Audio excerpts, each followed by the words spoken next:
बिस्मिल्लाहिर्रहमानिर्रहीम। अस्सलाम वालेकुम। आज का हमारा 9th क्लास का चैप्टर 1 का जो कि फंडामेंटल्स ऑफ केमिस्ट्री है, उसमें आज का जो हमारा टॉपिक है वो है बेसिक डेफिनेशंस। ठीक है जी। बेसिक डेफिनेशन में सबसे पहली जो डेफिनेशन है वो है मैटर की, कि मैटर क्या होता है। Matter is simply defined as anything that has mass and occupies space. मैंने आपको प्रीवियस लेक्चर में जैसा कि बताया था कि मैटर क्या चीज होती है। हर वो चीज मैटर है जो कि मैस भी रखती हो और जगह भी घेरती हो। हर एक चीज जो है यूनिवर्स में जो मैटर है, यानी कि वो उसका कोई ना कोई मैस भी होता है और वो स्पेस भी घेरती है। जैसा कि आपको मैंने पहले भी एग्जांपल दी थी, ये बोर्ड मार्कर है, ठीक है, हम लोग अपना मैस भी रखते हैं और स्पेस भी घेरते हैं, तो हम इसको क्या कहते हैं, मैटर कहते हैं। ठीक है जी, उसको हम क्या कहते हैं, मैटर कहते हैं। मैंने आपको एक एग्जाम्पल बताई थी, एयर जो है वो मैटर है भी और एयर मैटर नहीं भी है। एयर मैटर जो है वो इस केस में नहीं है कि जब आपके पास एयर बिल्कुल फ्री होगी, मतलब कि उसका कोई ना स्पेसिफाई मैस होगा। ठीक है जी, हम ये नहीं कह सकते इसका खास मैस ये है, और उसकी कोई स्पेस भी नहीं होगी, और ना वो मतलब कि कोई ना मैस होगा और ना वो कोई स्पेस घेरेगी। मतलब कि एयर फॉर एग्जाम्पल अगर हम यहाँ कमरे में छोड़ देते हैं तो पूरी जगह फैल जाएगी। हम ये नहीं कह सकते स्पेसिफाई जगह पे होगी, ठीक है, और ना उसका कोई खास मैस कह सकते हैं। लेकिन जब हम उसको एक सिलेंडर के अंदर बंद करते हैं तो उस केस में हम कहते हैं जी वो मैटर है, क्योंकि उसका कोई ना कोई चीज मैस भी हो जाता है और वो कोई ना कोई सिलेंडर की स्पेस भी घेरती है। तो उस केस में हम एयर को क्या कह सकते हैं, एयर को उस केस में हम कह सकते हैं जी वो क्या है, मैटर है। ठीक है जी। उसके बाद यहाँ पे मैंने लिखा है स्टेट्स। मैटर की जो है वो असल में 4 स्टेट्स होती हैं। जो आपकी बुक पे जो स्टेट्स लिखी हैं वो लिखी हैं उसमें 3, सॉलिड, लिक्विड और गैस, लेकिन असल में इसकी 4 स्टेट होती हैं, जिसमें प्लाज्मा भी शामिल है। प्लाज्मा चूंकि नेचर में जब बहुत कम पाया जाता है, रेयर पाया जाता है, इसलिए ज्यादा हम इसको डिस्कस नहीं करते। जबकि अगर हम बात करें सॉलिड की, लिक्विड की और गैस की, मैं आपको थोड़ा थोड़ा हिंट दे देता हूँ। अभी हमने जो है इस चैप्टर नंबर 5 में भी इसको डिस्कस करना है कि सॉलिड, लिक्विड, गैस क्या होता है, लेकिन यहाँ मैं आपको थोड़ा सा हिंट दे देता हूँ। सॉलिड क्या होता है, सॉलिड जो होती है ना, वो सॉलिड का डेफिनेट वॉल्यूम भी होता है और डेफिनेट शेप भी होती है। फॉर एग्जांपल मैं कहूँ ये चीज है, इसकी कोई खास शेप भी है, और मैं अगर कहीं इसको रखता हूँ तो ये वॉल्यूम की जगह भी घेरता है, तो इसका डेफिनेट वॉल्यूम भी है और इसकी डेफिनेट जो है वो शेप भी है। जबकि अगर मैं लिक्विड की बात करूँ, लिक्विड जो होती है उसकी डेफिनेट शेप नहीं होती, लेकिन डेफिनेट वॉल्यूम होता है। फॉर एग्जाम्पल लिक्विड जो है, मैं अगर लिक्विड को एक बाल्टी के अंदर डालता हूँ तो लिक्विड जो है उसका डेफिनेट वॉल्यूम होगा, वो जगह भी घेरेगा, जगह तो घेरेगा, लेकिन शेप नहीं होगी उसकी खास। मतलब हम उसको जिस चीज के अंदर बंद करेंगे, फॉर एग्जाम्पल बाल्टी के अंदर करते हैं तो बाल्टी की शेप तैयार कर देगा, जिस मर्जी चीज के अंदर रखते हैं तो वो शेप भी उसी के इख्तियार कर देगा। फॉर एग्जाम्पल बीकर के अंदर रखते हैं तो बीकर की शेप इख्तियार कर, just like for example beaker है, अगर मैं इसके अंदर लिक्विड रखता हूँ तो लिक्विड शेप भी जो है वो इसी की इख्तियार कर देगा। पानी की बोतल के अंदर रखता हूँ तो उसी की शेप इख्तियार कर देगा। तो यानी कि इसकी जो है कोई आगे पास डेफिनेट शेप नहीं होती, लेकिन इसका डेफिनेट वॉल्यूम होता है। उसके बाद अगर मैं बात करूं गैस की, तो गैस की ना तो कोई ना डेफिनेट वॉल्यूम होता है, ना ही डेफिनेट शेप होती है। मतलब कि आप फॉर एग्जाम्पल यहाँ पे आपके पास गैस है, तो आप ये नहीं कह सकते जी इसका ये वॉल्यूम है और इसकी शेप, मतलब वो चीज नजर ही नहीं है। शेप तो हम तब बताएंगे जब कोई चीज नजर हमें नजर आ रही है, हमें तो वो चीज नजर ही नहीं आती। इसका मतलब ये है कि हम उसकी ये कह सकते हैं कि उसकी ना कोई डेफिनेट शेप है और ना ही उसका क्या है, डेफिनेट कोई वॉल्यूम है। ठीक है जी। उसके बाद अगर हम बात करें क्लासिफिकेशन ऑफ मैटर, मैंने आपको जैसे पहले बताया था क्लासिफिकेशन का मतलब होता है टाइप्स, कि मैटर को हम कितनी टाइप्स में जो है वो डिवाइड कर सकते हैं। तो मैटर की जो है हमारे पास 2 टाइप होती है, एक होता है मिक्सचर और दूसरी होती है सब्सटेंस। ठीक है जी, एक होता है मिक्सचर, दूसरी होती है सब्सटेंस। आगे मिक्सचर की मजीद फर्दर 2 टाइप्स होती हैं, एक होता है होमोजेनियस मिक्सचर और दूसरा होता है हेटेरोजेनियस मिक्सचर। जबकि अगर दूसरी साइड बात करें सब्सटेंस, तो सब्सटेंस की भी 2 टाइप्स होती हैं, एक होता है एलिमेंट्स और दूसरा होता है कंपाउंड्स। मैटर तो मैं आप लोगों को बता चुका हूं। अगर हम बात करें मिक्सचर की, मिक्सचर क्या होता है, जब 2 या 2 से ज्यादा एलिमेंट जो है वो मिलते हैं विदाउट एनी फिक्स्ड रेशो के, तो वो क्या बना देते हैं, मिक्सचर बना देते हैं। वो क्या बना देते हैं जी, मिक्सचर बना देते हैं। फॉर एग्जाम्पल मैं आपके पास बात करता हूँ आइसक्रीम की बात करता हूँ, तो 2 या 2 से ज्यादा एलिमेंट, मतलब कि उसमें दूध होगी, क्रीम होगी, ये सब चीज 2 या 2 से ज्यादा एलिमेंट तो होंगे, 2 या 2 से ज्यादा एलिमेंट तो मिल रहे हैं, लेकिन इसमें कोई फिक्स्ड रेशो नहीं होगी, उसमें कोई फिक्स्ड रेशो नहीं होगी। जिस तरह की अगर मैं बात करूं H2O में बात करूं, तो H2O में फिक्स्ड रेशो है कि हाइड्रोजन जो है इसकी रेशो 2 है, जबकि ऑक्सीजन की बात हुई इसकी रेशो जो है वो क्या है, 1 है। जबकि आगे पास आइसक्रीम वगैरह हो गई, सोयल हो गई, इसके अंदर कोई फिक्स्ड रेशो इसकी नहीं होती। तो आगे पास मिक्सचर क्या होता है, जब 2 या 2 से ज्यादा एलिमेंट मिलते हैं विदाउट एनी फिक्स्ड, यानी कि इनकी कोई फिक्स्ड रेशो नहीं होती, तो वो क्या बना देते हैं जी, मिक्सचर बना देते हैं। अगर मिक्सचर की भी मजीद 2 फर्दर टाइप्स होती हैं, एक होता है होमोजेनियस मिक्सचर और दूसरा होता है हेटेरोजेनियस मिक्सचर। होमोजेनियस मिक्सचर का आप बेसिक जो है क्लास में पढ़ते हैं जी, होमो का मतलब है सेम, होमो का मतलब क्या होता है, सेम, और हेटेरो का मतलब है डिफरेंट। लेकिन यहाँ पे थोड़ा मतलब जो है वो थोड़ा डिफरेंट है। यहाँ पे होमोजेनियस से मिक्सचर से मुराद ये है, फॉर एग्जांपल आप पानी के अंदर चीनी बनाते हो, ठीक है, तो आप वो सोल्यूशन बन जाता है, यानी कि मिक्सचर बन जाता है। ठीक है। तो आपने होमोजीनियस मिक्सचर में आपने यहाँ पे सेम चीज की बात नहीं करनी, आपने बल्कि ये बात करनी है कि आप कोई सोल्यूशन बनाते हो यानी कि मिक्सचर बनाते हो, फॉर एग्जाम्पल पानी के अंदर आपने चीनी डाली, तो अब आप बाद में ये नहीं बता सकते कि सर पानी अलग है चीनी अलग है, बल्कि आप एक ही चीज बन जाती है, पानी और चीनी का सोल्यूशन बन जाता है। यानी कि आप दोनों में फर्क नहीं कर सकते। जब आप पानी को और चीनी को, फॉर एग्जाम्पल मैं कहता हूं कि आपके पास पानी है, वाटर है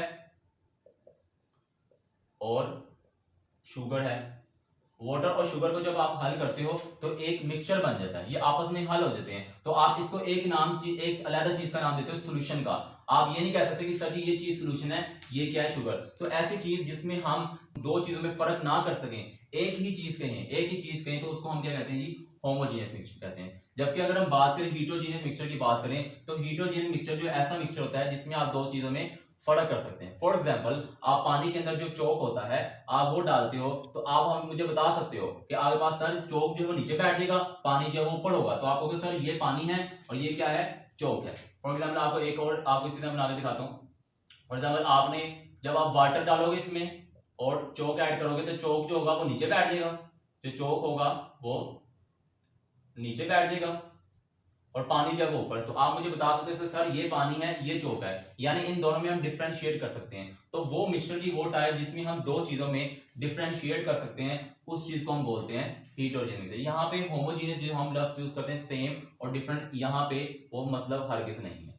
उसके बाद अगर हम बात करें सब्सटेंस की, तो सब्सटेंस क्या होती है, सब्सटेंस क्या चीज होती है, piece of matter in pure form, यानी कि मैटर का वो टुकड़ा जो कि प्योर फॉर्म में पाया जाता है। अब प्योर फॉर्म का मतलब क्या है, प्योर फॉर्म का मतलब है फिक्स्ड कंपोजिशन। फिक्स्ड कंपोजिशन यानी कि फिक्स्ड रेशो में होना चाहिए, ठीक है जी। फिक्स्ड कंपोजिशन का मतलब क्या होता है, फिक्स्ड रेशो। हमने यहाँ पे बात करनी थी फिक्स्ड रेशो, जैसे कि आपके पास एक बात करते हैं, जैसे मैंने अभी यहाँ पे बात की है H2O की। अगर मैं यहाँ पे बात करूं H2O में, तो फिक्स्ड रेशो है। फिक्स्ड रेशो क्या है, हाइड्रोजन की रेशो 2 है और ऑक्सीजन की रेशो क्या है, 1 है। इस रेशो को हम चेंज नहीं कर सकते। अगर हम यहाँ पे चेंज करते हैं रेशो, फॉर एग्जाम्पल अगर हाइड्रोजन के साथ हाइड्रोजन की रेशो 2 ही रहती है, ऑक्सीजन की रेशो हम चेंज कर देते हैं, यानी कि हम यहाँ पे 2 लगा देते हैं, तो ये हमारे पास बन जाएगा हाइड्रोजन परऑक्साइड बन जाएगा। अब ये वाटर नहीं रहेगा। यानी कि आपके पास सब्सटेंस क्या होती है, मैटर का वो टुकड़ा जो कि प्योर हालत में पाया जाता है, और प्योर हालत का मतलब क्या होता है, फिक्स्ड कंपोजिशन यानी कि फिक्स्ड रेशो, ठीक है जी। उसके बाद अगर हम बात करें आगे, सब्सटेंस की दो टाइप्स होती हैं, एक होती है एलिमेंट और दूसरी होती है कंपाउंड। ये वो चीज है जो एलिमेंट, आपको मैं बता रहा था कि एलिमेंट क्या होता है। एलिमेंट की जो मॉडर्न डेफिनेशन है, एलिमेंट वो चीज होती है जो कि सेम टाइप ऑफ एटम से मिलकर बनी हो, उनका एटॉमिक नंबर भी सेम हो, and can not B decompose into simple substance, और को हम किसी ऑर्डिनरी केमिकल मीन से, किसी ऑर्डिनरी केमिकल तरीके से उसको सिंपल सब्सटेंस में हम चेंज ना कर सकते हो। जस्ट लाइक मैं आपके पास एक एग्जांपल देता हूं हाइड्रोजन की। H2 क्या है, एक एलिमेंट है। H2 क्या है, एक एलिमेंट। अगर मैं यहां पे बात करूं तो ये सेम टाइप ऑफ एटम से मिलकर बना है। किससे बना है, सेम टाइप ऑफ एटम्स क्या है, हाइड्रोजन। क्या है, सेम टाइप ऑफ एटम्स क्या है, हाइड्रोजन, यानी कि दो हाइड्रोजन एटम से मिलकर बना है, तो ये दोनों क्या है, सेम है, और इनका एटॉमिक नंबर भी क्या होना चाहिए, सेम एटॉमिक नंबर होना चाहिए, यानी कि इनका एटॉमिक नंबर भी क्या होना चाहिए, सेम होना चाहिए। जैसा कि अगर मैं बात करूं हाइड्रोजन एलिमेंट जो है, इसके अंदर दो हाइड्रोजन एटम्स है, जो एटॉमिक नंबर इसका होगा वही एटॉमिक नंबर जो है वो इसका भी होगा। तो यानी कि सेम टाइप ऑफ एटम से मिलकर बना हो, उनका एटॉमिक नंबर जो है वो भी सेम है। जैसे हाइड्रोजन है उसका एटॉमिक नंबर होता है 1, तो दूसरा भी हाइड्रोजन है, इन दोनों का हाइड्रोजन का एटॉमिक नंबर क्या होगा, दोनों का 1 एटॉमिक नंबर होगा, ठीक है। और तीसरी चीज आ सकती है, and can not B decompose into simple substance by ordinary chemical means.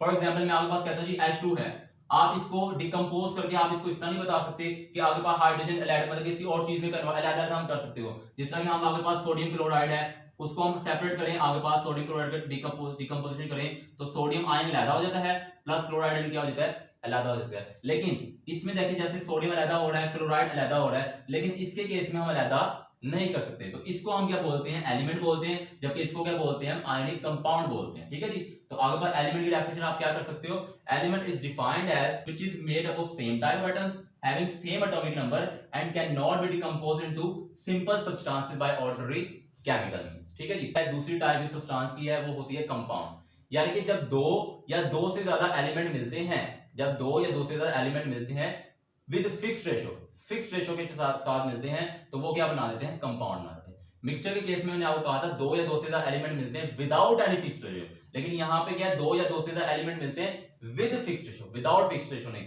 जैसा कि आगे पास मैंने आपको एग्जांपल अभी पहले भी दी थी, आगे पास जैसा कि अगर मैं एग्जांपल यहाँ पे बात करूं H2O की, तो ये H2O फार्मूला है पानी का, यानी कि पानी जो है वो मिलके बना है दो हाइड्रोजन एटम से, यानी कि हाइड्रोजन की रेशियो 2 है, रेशियो ऑक्सीजन की रेशियो कितनी है, 1 है। तो ये एक फिक्स रेशियो के तहत मिलते हैं। ये जो अब नेचर में आगे पास जो पानी पाया जाता है, वो जितना भी पानी का एक मॉलिक्यूल भी हो, जितने मर्जी मॉलिक्यूल हो, हर मॉलिक्यूल जिसको हम पानी कहेंगे उसके अंदर यही रेशियो होगी 2:1। अगर हम इस रेशियो को डिस्टर्ब करते हैं, यानी कि अगर हम यहाँ पे 2 लगा देते हैं, तो ये बन जाएगी आगे पास 2:2, और ये अब पानी का फॉर्मूला नहीं रहेगा, बल्कि ये क्या बन जाएगा, हाइड्रोजन परऑक्साइड बन जाएगा। ठीक है जी, तो ये हो गया। उसके बाद हमारे पास आ जाती है आपके पास टाइप्स में, आपको चूंकि पहले ही बता चुका हूं इसकी मिक्सचर की, एक होती है होमोजेनियस मिक्सचर, दूसरी हीटरोजेनियस मिक्सचर। यानी कि होमोजेनियस मिक्सचर वो जिसमें हम दो चीजों में जो है फर्क नहीं कर सकते, और हीटरोजेनियस मिक्सचर वो होता है जिसमें हम दो चीजों में क्या कर सकते हैं, फर्क कर सकते हैं। उसके बाद आ जाती है फिजिकल प्रॉपर्टीज। अब फिजिकल प्रॉपर्टीज जो है वो क्या होती हैं, the properties those are associated with the physical state of the substance are called physical properties। यानी कि फिजिकल प्रॉपर्टीज वो प्रॉपर्टीज जो सब्सटेंस की फिजिकल स्टेट से रिलेटेड होती है, जो सब्सटेंस की फिजिकल स्टेट से रिलेटेड। अब फिजिकल स्टेट क्या होती है, कलर है वो फिजिकल स्टेट है, स्मेल है वो फिजिकल स्टेट है, टेस्ट फिजिकल स्टेट है, मेल्टिंग एंड बॉइलिंग पॉइंट है वो फिजिकल स्टेट है। तो ये सारी वो चीजें हैं जो कि क्या है, फिजिकल स्टेट है। तो यानी कि वो खसूसियात जो किसी सब्सटेंस की फिजिकल स्टेट से रिलेट करती हैं, उसको हम क्या बोलते हैं, आगे पास बोलते हैं फिजिकल प्रॉपर्टीज बोलते हैं। जिस तरह की अगर मैं बात करूं, आगे पास आइस है, बर्फ है, जब ये आइस जो है पानी का मॉलिक्यूल बर्फ की फॉर्म में होगा तो इसकी फिजिकल स्टेट क्या होगी, सॉलिड होगी। इसकी फिजिकल स्टेट क्या होगी, सॉलिड होगी। लेकिन जब वही सॉलिड जो है बर्फ है, उसको मैं हीट करूंगा तो वो चेंज हो जाएगा वाटर के अंदर। अब जो वाटर की जो अब वो जो चेंज हुआ है, तो वाटर की जो स्टेट है लिक्विड हो जाएगी। क्या बन जाएगी, लिक्विड बन जाएगी। और अगर मैं इसको फिर मजीद आगे पास हीट करता हूं, तो ये चेंज हो जाता है किसके अंदर, स्टीम के अंदर, यानी कि वेपर्स के अंदर, यानी कि गैसेस फेज में चेंज हो जाता है। तो ठीक है, तो तीनों केस में देखा जाए है वाटर का वाटर ही, लेकिन जब सॉलिड होगा आगे पास, जब बर्फ की फॉर्म में होगा तो ये सॉलिड फॉर्म में होगा। जब इसको मैं मजीद हीट करूंगा तो इसकी आगे पास जो है फिजिकल स्टेट क्या बन जाएगी, लिक्विड बन जाएगी। जब इसको फिर मजीद आगे पास हीट करूंगा तो ये किस में चेंज हो जाएगा, वेपर फेज में चेंज हो जाएगा, यानी कि आबी बुखारात में, भाप में चेंज हो जाएगा। ठीक है जी। उसके बाद लास्ट में आ जाता है केमिकल प्रॉपर्टीज। अब केमिकल प्रॉपर्टीज क्या होती है, the chemical properties depend upon the composition of the substance.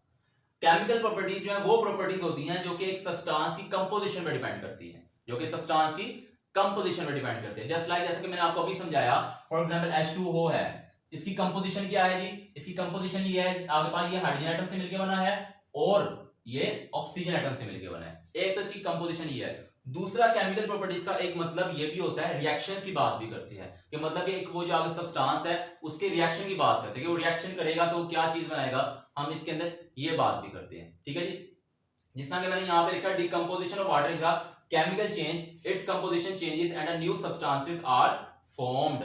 जैसा कि आगे पास पानी है, अगर आप H2O जो है अगर आप उसकी डिकम्पोजिशन करते हो, उसके रिजल्ट में ये क्या बन जाता है, आगे पास हाइड्रोजन मॉलिक्यूल बन जाता है, प्लस आगे पास क्या बन जाता है, ऑक्सीजन मॉलिक्यूल बन जाता है। तो अगर हम देखें तो वाटर जो मॉलिक्यूल है, जब हमने डिकम्पोजिशन की तो दोबारा ये वाटर में चेंज नहीं हुआ, बल्कि एक नई चीज में चेंज हो गया। वो क्या थी, हाइड्रोजन मॉलिक्यूल, और वो क्या थी, दूसरी क्या थी, ऑक्सीजन मॉलिक्यूल थी। ये तो आगे पास हो गया जी, आगे पास डिकम्पोजिशन प्रोसेस। एक मैंने आपको एग्जांपल समझा दिया वाटर मॉलिक्यूल की, एग्जांपल समझा दिया कि जब हाइड्रोजन वाटर का मॉलिक्यूल है ये चेंज होगा तो ये इसमें चेंज हो जाएगा, मतलब डिकम्पोजिशन होगी, H2 में चेंज हो जाएगा प्लस O2 में चेंज हो जाएगा। इसी तरह से अगर मैं बात करूं कैल्शियम ऑक्साइड की, यानी कि अगर रिएक्शन की केस में बात करूं तो वो क्या होगी, मतलब कि कंपोजिशन तो है, नो डाउट कंपोजिशन तो होगी, लेकिन दूसरी चीज है रिएक्शन। जैसे कि कैल्शियम ऑक्साइड है, बात हूं CO का, CO तो ये बन जाएगा CaCO3 बन जाएगा। क्या बन जाएगा, CaCO3। यानी कि जब कैल्शियम ऑक्साइड का मैंने रिएक्शन करवाया CO2 के साथ तो क्या नई चीज बनी, और वो नई चीज क्या है, कैल्शियम कार्बोनेट।